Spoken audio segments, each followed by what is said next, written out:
Bacterial infection की आपने बात की, किस किस्म के बैक्टीरियल इन्फेक्शंस ऐसे होते हैं? बेसिकली इसमें ना ब्रेन पे अटैक होता है। अच्छा, ठीक है ना। तो अब ऑटो इम्यून है क्योंकि इसके अंदर बेसिकली आपका अपना ही सिस्टम आपके खिलाफ काम कर रहा होता है। तो इसकी जो रीजंस हैं, इसकी जो ट्रीटमेंट, इनिशियल ट्रीटमेंट है वो टोटल मेडिसिन के अंडर आती है।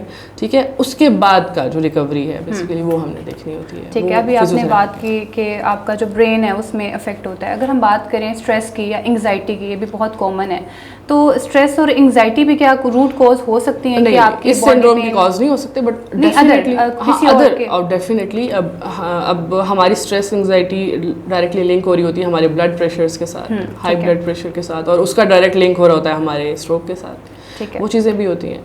दूसरा, बहुत सारा हमारे पास जो पेशेंट का एक पूल आता है वो बच्चों का आता है। Cerebral palsy, developmental delay, muscular dystrophies, ये सब बच्चे हमारे पास आते हैं। अच्छा, इन सब के ट्रीटमेंट प्रोटोकॉल्स बहुत डिफरेंट होते हैं। सीपी को आपने और तरह ट्रीट करना होता है, डेवलपमेंटल डिलेस की और प्रोटोकॉल्स होते हैं, उनकी बिहेवियर थेरेपीज़ होती हैं, उनकी फाइन मूवमेंट्स एक्टिविटीज़ होती हैं, सेंसरी थेरेपीज़ होती हैं। तो वो चीज़ होती है, और उसमें हमारा पेशेंट्स का जो लेवल होता है वो ये होता है कि पेरेंट्स को हम ये कहते हैं कि this is a school, you have to come for years. आपका बच्चा गर्दन नहीं संभालता और आप कहते हैं कि ये खड़ा नहीं हो रहा 5 साल की उम्र में, तो गर्दन नहीं संभाली तो खड़ा कैसे होगा? तो हम उसको समझाते हैं कि पहले गर्दन संभालेगा, देन रोल आउट करेगा बेड पे, देन क्रॉल करेगा, देन वो बैठेगा, देन वो खड़ा होगा, देन वो चलेगा। सो वास्ट मतलब टाइम आपको चाहिए।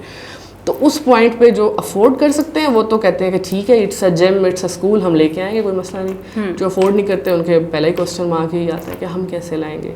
तो हमारा बच्चा एक माजूर है, कोई बात नहीं, बाकी 4-5 और हैं, तो ये बैठा रहेगा। ठीक है। वो चीज़ हमें समझ नहीं आती, फिर उस पर हम काम करते हैं।